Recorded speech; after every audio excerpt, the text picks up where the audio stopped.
नमस्कार प्रेक्षकांनो, मालिकेच्या पुढील काही भागांमध्ये आपल्याला खूपच जबरदस्त असा ट्विस्ट पाहायला मिळणार आहे. कारण इतके दिवस आपण ज्या गोष्टीची वाट पाहत होतो म्हणजेच केदार आणि तारिणी. केदार तर तारिणीच्या प्रेमात आहे, परंतु आता तारिणीच्या बाबतीत काय होणार आहे, तारिणी कधी होकार देईल केदारला, या गोष्टींचा विचार आपल्या डोक्यात चालू होता. पण फायनली ती गोष्ट घडणार आहे, कारण निशीने हा सगळा गोंधळ घातलाय. ही गोष्ट केदार तारिणीला सांगणार आहे, ती म्हणजे होळीच्या दिवशी. आणि जेव्हा तारिणीला हे सगळं समजणार आहे तेव्हा तारिणी केदारला म्हणणार आहे की मी या लग्नासाठी तयार आहे. तुझं म्हणणं काय आहे? मला माझे विचार तुझ्यावरती लादायचे नाहीयेत, कारण माझ्या आईच्या गुन्हेगाराला शोधण्यासाठी आपण हे मिशन निवडलेलं होतं. पण आता असं काही होईल असं मला वाटलं नव्हतं. पण मी या लग्नाला आता तयार आहे. तुझं म्हणणं काय आहे? खरं तर केदार या लग्नासाठी मनापासून तयार आहे आणि ही गोष्ट आता केदारच्या मनासारखी होणार आहे. तर होळीच्या दिवशी केदार तारिणीला प्रपोज करणार आहे, म्हणजेच तारिणीला लग्नाची मागणी घालणार आहे. हे सगळं कशा पद्धतीने होणार ते आपण आपल्या आजच्या या व्हिडिओमध्ये पाहणार आहोत. त्यासाठी हा व्हिडिओ शेवटपर्यंत पहा, कारण केदारची जी काही स्टाईल आहे ती सगळी फिल्मी स्टाईल आहे आणि सगळं असं खूपच भारी असतं ते आपण पाहणार आहोत. तारिणीला गुलाबी रंग लावत, तारिणीला गुलाबी रंगामध्ये रंगवून केदारने त्याच्या प्रेमाची कबुली दिलेली आहे आणि त्याचबरोबर लग्नासाठी सुद्धा मागणी घातलेली आहे. म्हणजे इतक्या दिवसांचं केदारचं स्वप्न सत्यात उतरणार आहे. आणि हे सगळं निशीने जरी केलेलं असलं तरी याच्यामध्ये केदार आणि तारिणी या दोघांचाही फायदा होणार आहे. एकतर केदार हा खांडेकरांचा मुलगा आहे, त्यामुळं त्यांना जे वाटत असतं की तारिणीचं वाटोळं झालं पाहिजे, तारिणीच्या बाबतीत चुकीचं झालं पाहिजे, ते मात्र इथे घडणार नाही. आणि त्याचबरोबर केदार एक IPS ऑफिसर सुद्धा आहे, त्यामुळं केदार हा खरंच किती ग्रेट आहे हे अजून यांना कोणालाच माहिती नाही आहे. आणि केदारला खांडेकरांच्या 1 रुपयाच्याही प्रॉपर्टीमधल्या त्या सगळ्या गोष्टींबद्दल त्याला इंटरेस्ट नाही आहे, त्याच्याशी त्याला देणं घेणं नाही आहे, कारण त्याचं स्वतःचं कर्तृत्व इतकं मोठं आहे. हे आपल्याला पाहायला मिळणार आहे. हे सगळं कशा पद्धतीने होणार ते आपण या व्हिडिओमध्ये पाहूया. तर इकडे तारिणीने केदारला अट घातलेली आहे की त्याने पोळी ही गोल लाटली पाहिजे, तरच मी या लग्नाला तयार होईल. कारण तारिणीला माहिती आहे केदारला सगळं काही करता येतं, पण गोल पोळ्या लाटता येत नाहीत. कारण तारिणीला हेही माहिती आहे की केदार पोळ्या कशा पद्धतीने लाटतो, त्याच्याबद्दलच्या सगळ्या बारीक सारीक गोष्टी तारिणीला माहिती आहेत. आणि म्हणून मुद्दामच तारिणीने ही अट घालून केदारसोबतचं जे लग्न आहे ते थांबवण्यासाठी हे सगळं केलेलं असतं. म्हणजे देवाब्राह्मणांच्या साक्षीने हे लग्न होऊ द्यायचं नाही, यासाठी तिने या सगळ्या गोष्टी केलेल्या आहेत. त्यासोबतच इकडे आता केदारची कौशिकीने तर फुल प्रॅक्टिस घेतलेली आहे. म्हणजे केदारला शिकवलेलं आहे कशा पोळ्या बनवायच्या, काय करायचं, या सगळ्या गोष्टींचं ट्रेनिंग त्याला दिलेलं आहे. पण तिथे सुद्धा केदारने गोंधळ घातलेला आहे, कारण केदारचं स्वतःचं असं म्हणणं आहे की जर बॉसला ही गोष्ट नको असेल, जोपर्यंत बॉसच्या मनापासून हे सगळं होत नाही तोपर्यंत मी या गोष्टींसाठी तयार होणार नाही, कारण बॉसच्या मनातून हे सगळं आलं पाहिजे.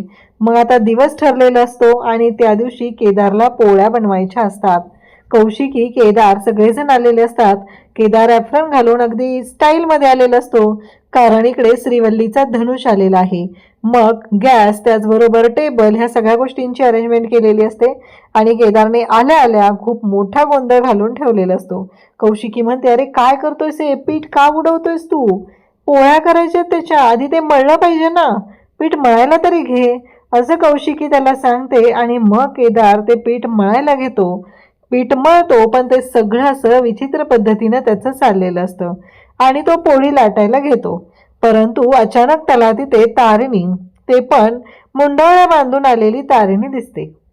आता तो तारिणीकडे पाहतच राहतो. तारिणीने मुंडवळ्या बांधलेले असतात, हे सगळेजण घरातले तिथं आहेत, तारिणी मुंडवळ्या बांधून तिथं आहे आणि केदारचं लक्ष काही अजिबात बाजूला नसतं. तो फक्त तारिणीकडे पाहतो, कारण त्याला असं दिसत असतं की तारिणी स्वतःहून त्याच्या हाताला धरून त्याला पोळी लाटायला शिकवत आहे. आणि आता सगळा गोंधळ होतो आणि केदार या परीक्षेमध्ये फेल होतो. म्हणजे केदारला काही त्या पोळ्या लाटता येत नाहीत, बाकीचे सगळे तिथं पाहत असतात आणि या सगळ्या गोष्टींचा आनंद घेत असतात. त्यांना असं वाटत असतं की केदारला काही जमणारच नाहीये आणि केदारचं नुकसानच झालं पाहिजे, कारण केदार आणि तारिणी या दोघांनीही एकत्र नाही आलं पाहिजे असं त्यांचं सगळ्यांचं म्हणणं असतं आणि तशाच गोष्टी होताना दिसत असतात. आता मात्र प्रश्न उभा राहतो की हे सगळं काय, हे सगळं मॅनेज कसं करायचं. परंतु केदारने तारिणीसाठी हे सगळं केलेलं असतं. त्याला वाटत असतं की माझे विचार तारिणीवरती लादायला नको आहेत, त्यासाठी त्याने या सगळ्या गोष्टी केलेल्या असतात. म्हणून तर घरी जेव्हा प्रॅक्टिस करायची होती तेव्हा निशी आणि त्याचबरोबर इकडे काकूला सांगितलेलं असतं आणि केदारने तिथे गोंधळ घालून ठेवलेला असतो. काकूला तर पिठाने आंघोळ सुद्धा घातलेली असते. हे सगळं केदार मुद्दाम करत असतो, कारण त्याला माहिती आहे जर का मी या परीक्षेत पास झालो तर माझं आणि तारिणीचं लग्न होईल. परंतु तारिणीवरती माझे विचार मला लादायचे नाहीत आणि यासाठी केदारने हा सगळा गोंधळ घालून ठेवलेला असतो. आणि मग इकडे काकू तिथून निघून जातात तेव्हा मात्र केदारने काही गोष्टी केलेल्या असतात, कारण काकू तिथून निघून गेल्यानंतर केदारने हार्ट शेप चपाती बनवलेली असते आणि ती चपाती घेऊन तो इकडे तारिणीसाठी आलेला असतो आणि तारिणी तर झोपी गेलेली असते. तेव्हा केदार खिडकीतून येऊन तारिणीला पाहत असतो. केदारला मात्र आता सारखे भासू लागलेले आहेत आणि ते सुद्धा इकडे तारिणी सोबतचे, आणि तारिणींच्या डोक्याला मुंडोळ्या बांधलेल्या आहेत कपाळावरती आणि तो मात्र तारिणी सोबत खुश आहे. हे सगळं त्याला वाटत असतं आणि तारिणी अचानक जागी होते आणि पाहते तर काय, तिला दिसतं की केदार तिथं आलेला आहे आणि तिला धक्का बसतो की हा इथे कसा आलेला आहे, केदार कसा आलाय, हा प्रश्न तिला पडलेला असतो. इकडे मात्र निशी आणि त्याचबरोबर काकू यांचं बोलणं सुरू असतं. आता केदार तर या परीक्षेत फेल झालाय, त्याला काही गोलपोळी लाटता आली नाही. कौशिकी म्हणते आता काय करायचं. निशी म्हणते की बघा मी सांगितलं होतं ना ते लग्नाला तयारच नाहीत होणार, बघितलं ना काय होतंय ते, असं निशीचं सुरू होतं. तेव्हा मात्र इकडे बोलायला सुरुवात करते कौशिकी की मी अजून एक संधी घेणार आहे आणि हे काय मला पटत नाहीये, कारण या सगळ्या गोष्टी चुकीच्या घडलेल्या आहेत असं कौशिकीचं म्हणणं असतं. केदारकडे कौशिकी पुन्हा येते आणि म्हणते की केदार काय हे तू गोल पोळ्या का लाटला नाहीये, तुला माहितीये का एवढी एक साधी अट होती. तेव्हा केदार म्हणतो की मी प्रयत्न केले पण बघितलं ना नाही झालं माझ्याकडून, आणि तिला माहितीये मला गोलपोळी लाटता येत नाहीये म्हणून मला मुद्दाम तिने ती अट घातलेली आहे असं तो सांगत असतो. कौशिकी म्हणते अरे पण काय करायचं. केदारला तर खूप छान वाटत असतं की त्याचं लग्न तारिणी सोबत ठरवलं जातंय. ही गोष्टच त्याच्यासाठी खूप भारी असते, कारण या गोष्टीची तो कितीतरी वर्ष झालं वाट पाहत आहे. परंतु या गोष्टी त्याला हव्या तशा घडत नव्हत्या, आता खरं तर घडायला लागलेल्या आहेत आणि नेमकं आत्ताच हा सगळा प्रॉब्लेम येत असतो. आता मात्र इकडे होळीची पूजा असते आणि बेलसरेंच्या घरी सर्वजण आलेले असतात. बेलसरेंच्या घरी मोठी होळी असते. मग केदार, तारिणी, निशी त्याचबरोबर युवराज हे सगळेजण आलेले आहेत. आणि मग आता काय करायचं, यामध्ये तर केदार हरलेला आहे, त्या परीक्षेत फेल झालाय.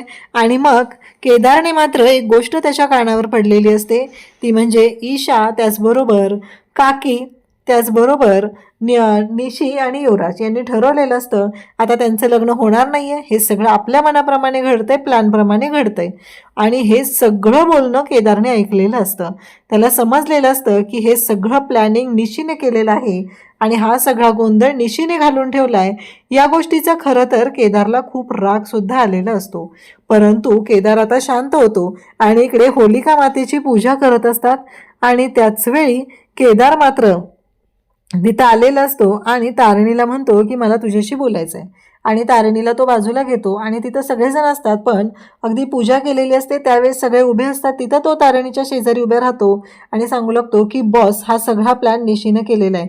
हे विधिव्रत लग्न करणं वगैरे हे सगळं निशीनं केलेलं आहे आणि हे सगळं जाणून बुजून निशीनं केलेलं आहे. हे ऐकल्यानंतर मात्र आता तारिणीला खूप मोठा धक्का बसलेला असतो. म्हणजे आपल्यावरती त्यांना संशय आलाय आणि म्हणून या गोष्टी केलेल्या आहेत हे तारिणीच्या लक्षात येतं. आता मात्र पुढे काय करायचं हा मोठा प्रश्न उभा राहिलेला असतो.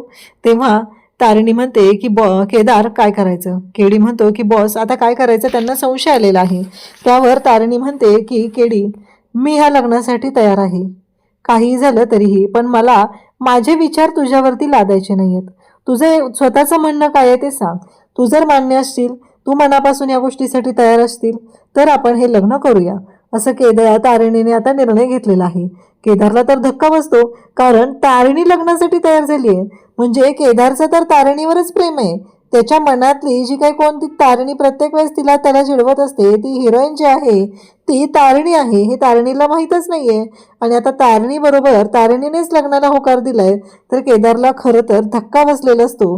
आणि मग मात्र आपल्याला एक जबरदस्त अशी एंट्री पाहायला मिळते, ती म्हणजे केदार आता होळीच्या दिवशी तिथं आलेला आहे आणि बेलसर यांच्या तिथे येऊन तो तिला मागणी घालत आहे, प्रपोज करत आहे, तोही अगदी फिल्मी स्टाईल.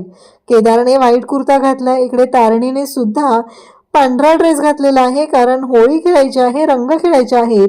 आणि मग केदारने तारिणीला गुलाबी रंग लावलेला आहे आणि प्रेमाचा गुलाबी रंग लावत केदारने तारिणीला मागणी घातलेली आहे. तो म्हणतो की हा केदार, देवकीचा केदार बेलसर यांच्या तारिणीला लग्नाची मागणी घालत आहे. तयार आहेस का तू या लग्नासाठी, असं म्हणत केदारने तारिणीला एक फिल्मी स्टाईल असं प्रपोज केलेलं आहे. आणि तारिणी मात्र खरं तर केदारच्या प्रेमाच्या रंगात रंगून गेलेली आहे आणि ती तारिणी केदारला लग्नासाठी होकार देते. तिच्या चेहऱ्यावरची स्माईल पाहून खरं तर केदारच दिलदिवाना झालेला आहे. अशाच अपडेटसाठी चॅनलशी कनेक्ट राहा. थँक्यू.